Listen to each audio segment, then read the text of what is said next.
Hello, everyone. My name is Samara, your trusted hairstylist and hair guide, and welcome to another edition of Hot Comb Chronicles. We are still thick in the college edition here. Hot Comb Chronicles is a conversation series that I have started to reintroduce myself to the salon world. I am opening Rooted in Dallas, a luxury hair and scalp retreat, also known as a head spa. We will be taking our first clients very soon, the first week in September. Please follow us on Facebook, Instagram, TikTok, and you can check out all of our specials and details about our hair services at rootedindallas.com. That is ROOTDINDALLAS.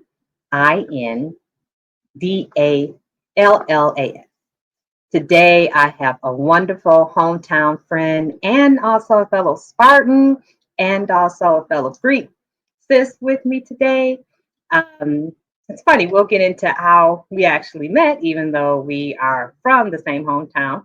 We actually didn't meet until we got to college and stayed in the same dorm. And of course, I became her hairstylist throughout her time there and a little bit after. So I'm very excited to bring to the stage my friend Stephanie, Hi. hailing from Saginaw, Michigan. I got a Buena Vista Night with me. What's up? What's Um, up? so before we get into our story, how did we actually meet?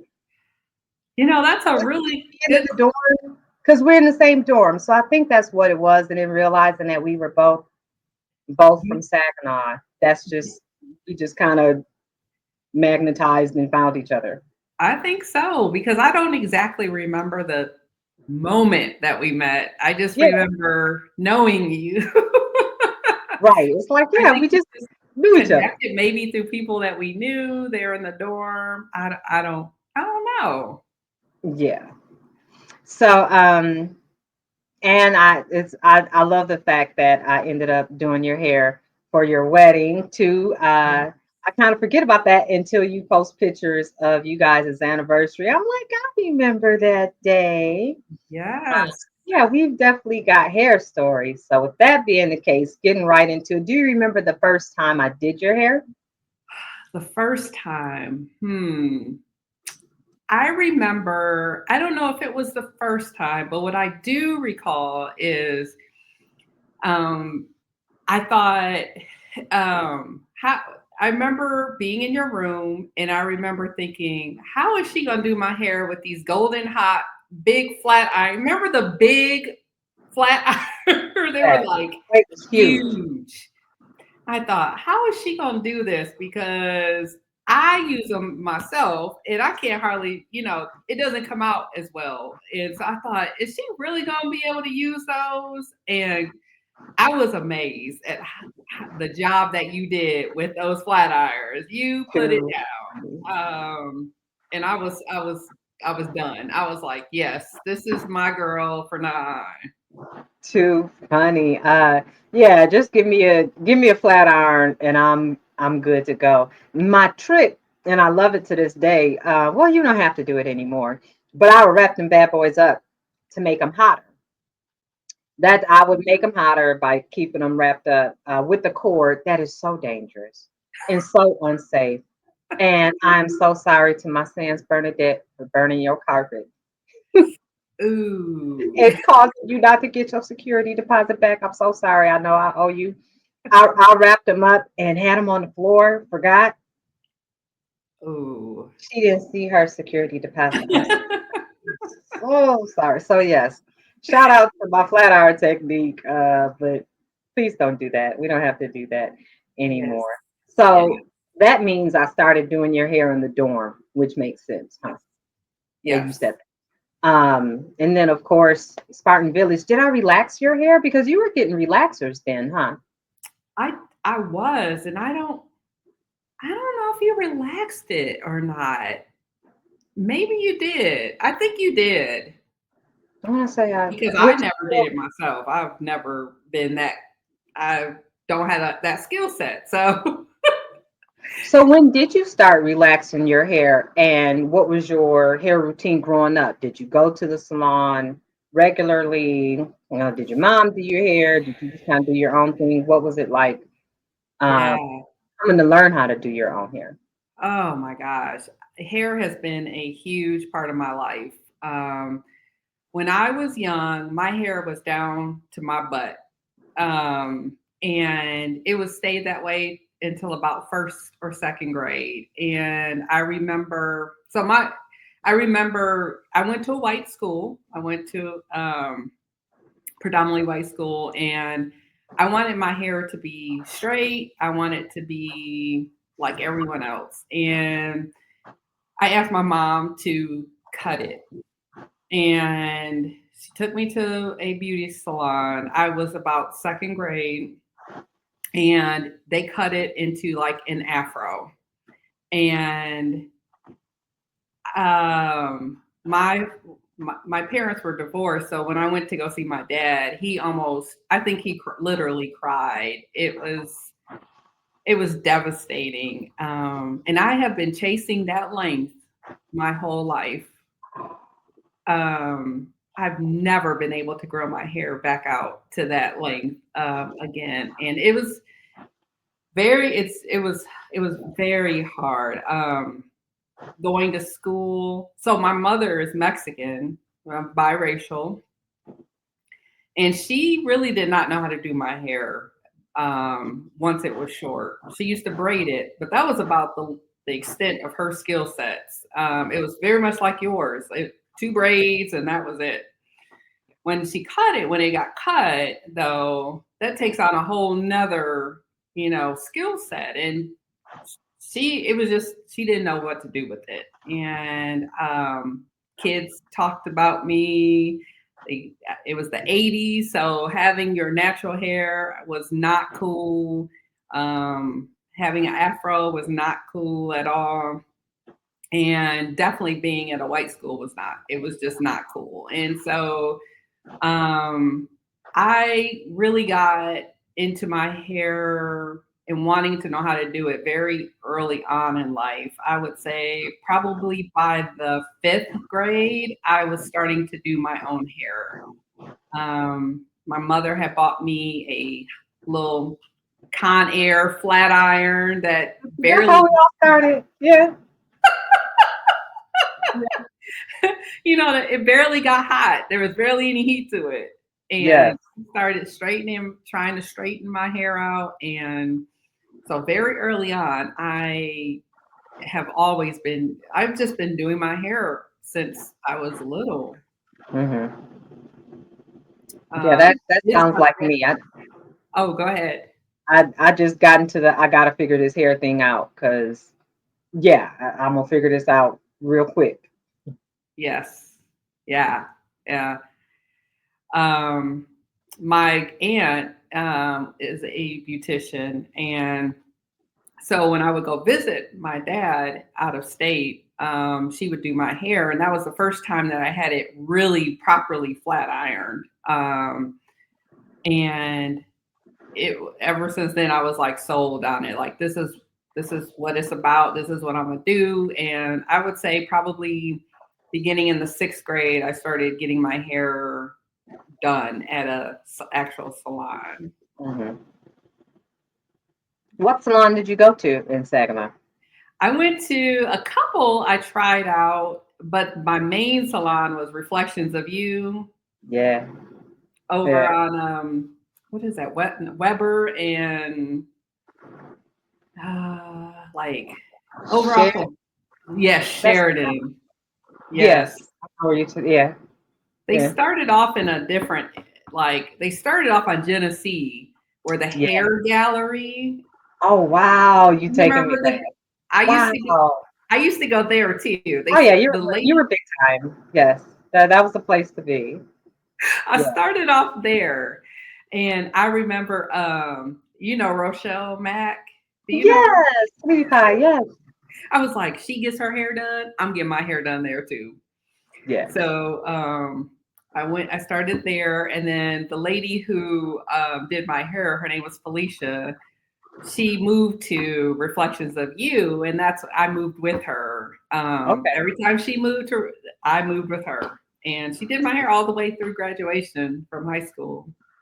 Sweet. Yeah, that was big time funny because I started doing Rochelle's hair in college too. Um, and I still remember everybody's hair. Like I remember y'all hair texture. I remember certain birthmarks, and yeah, it's really cool. So going to school, going to state, were you like, I'll just go home and get my hair done? Do you remember what that was like? Because I'm sure for most Black girls going to school, that's a whole thing. I Yeah. say I'm sure because, of course, I did my own. But what was your thoughts about hair going to college? I mean, you were close, so you can always just dip. Yeah, I was not fortunate enough to just be able to go home whenever I wanted to get my hair done. So, um, what I would do is, and those were times again, like it was the 90s. So we didn't have internet. We didn't have the luxury of, just going on the internet and finding somebody locally to do your hair. We didn't Yeah. have the gram. We didn't have any of that. So it was a challenge. And I remember going back home a couple of times to get my hair done. But I think once I found you, I was done. Like I'm gonna just get it done here and at school. And that's what I did. So describe a typical Friday at Sam's once you got there, and just give us a feel for that experience from your point of view.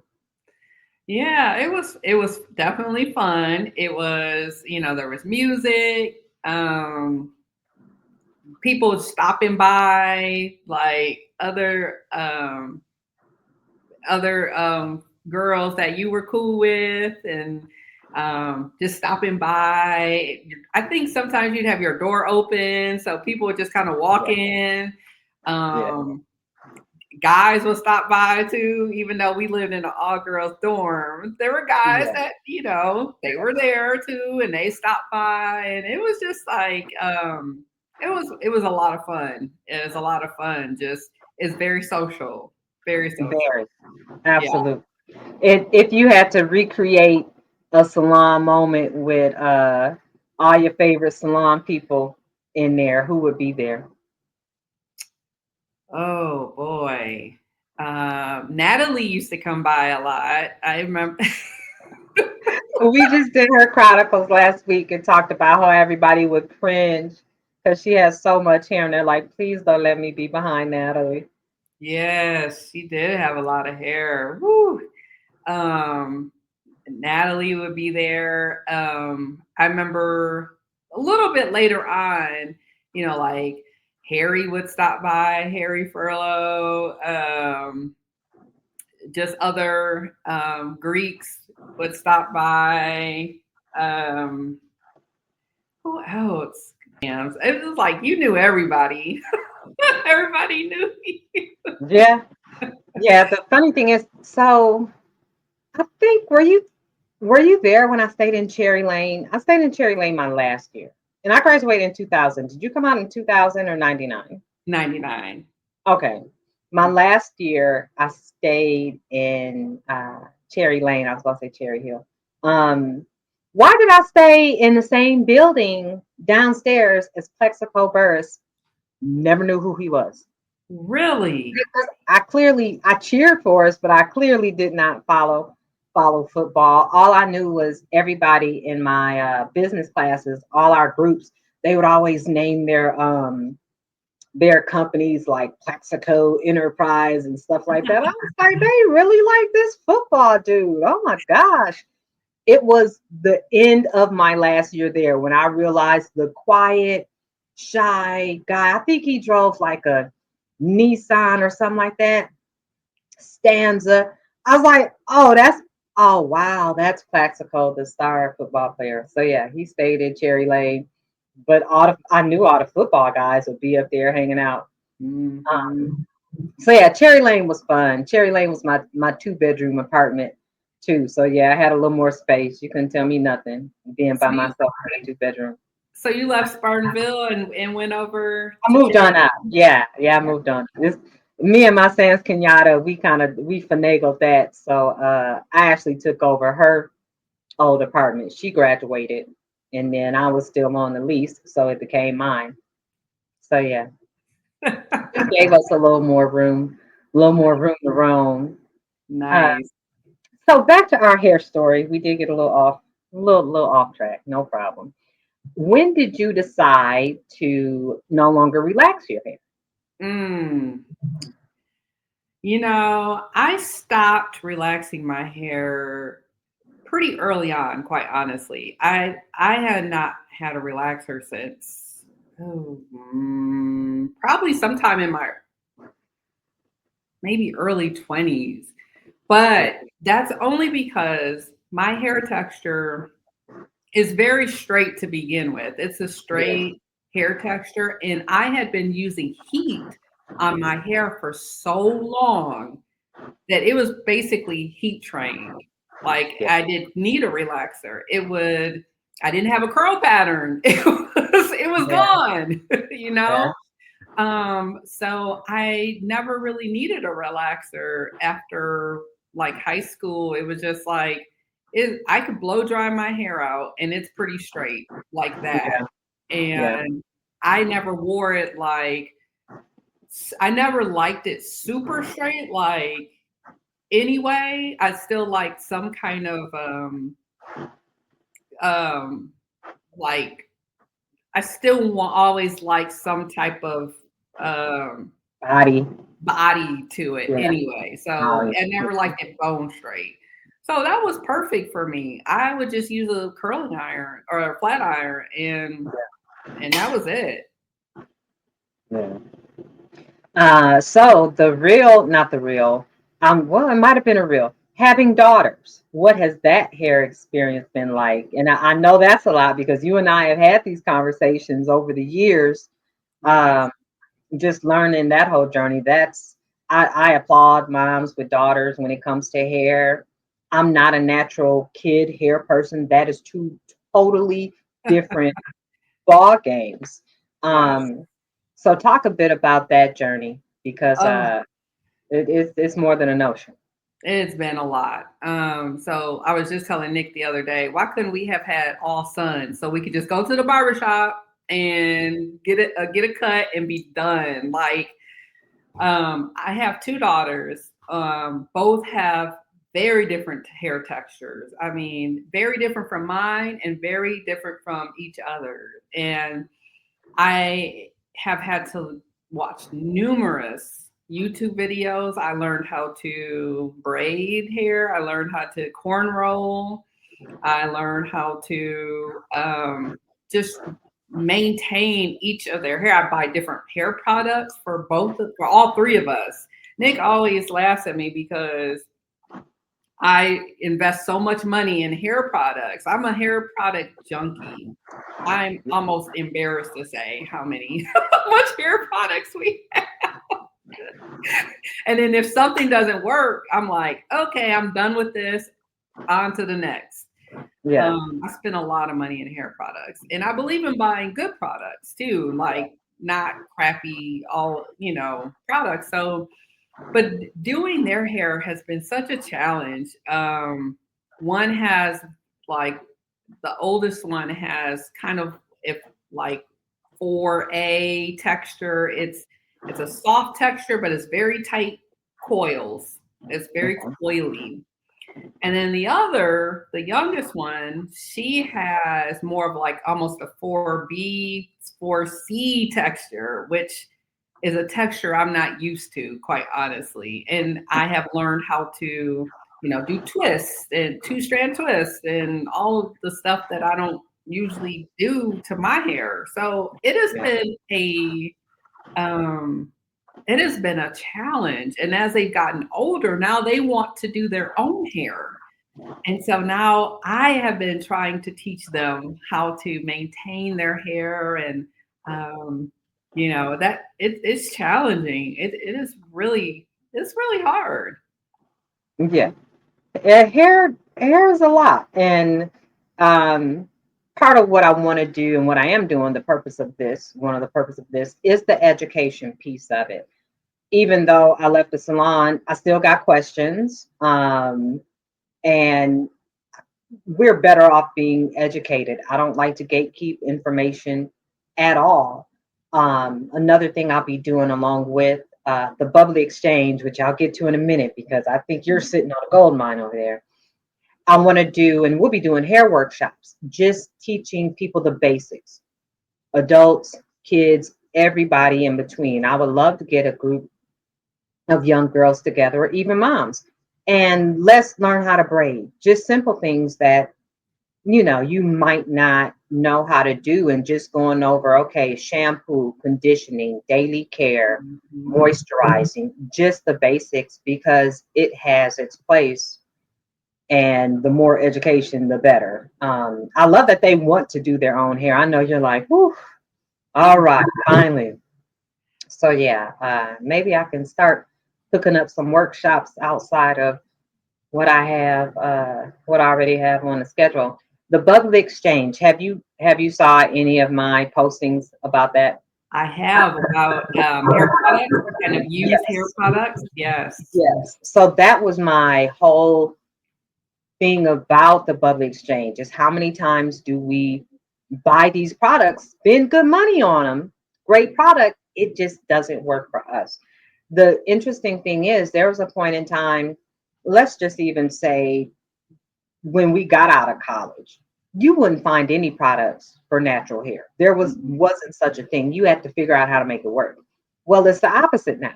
Now it's flooded Yes. and you have to figure out what works for you because this product doesn't work for you. And then this product might work for you on this day in this city when the moon and sun are like right here, Yeah, but it no. ain't gonna work tomorrow. Same product, same hair. So that's the tricky thing Yes. with natural hair is finding that product. So that was my um, solution to having those products that are just going to sit there. Bring them in because somebody might have something sitting under their cabinet that you're like, ooh, that's what works for me. And then all the surplus products are donated to schools, shelters, places in need of things like that that we might not readily think of. And we can be resources to them as well as being resources to each other. So this is Love my official plug because the next Bubbly Exchange is Sunday, September 21st, it. Okay. uh, in Irving at the place formerly known as Crush Sweet Studio. A good friend of mine took that over. She has a cinnamon roll business.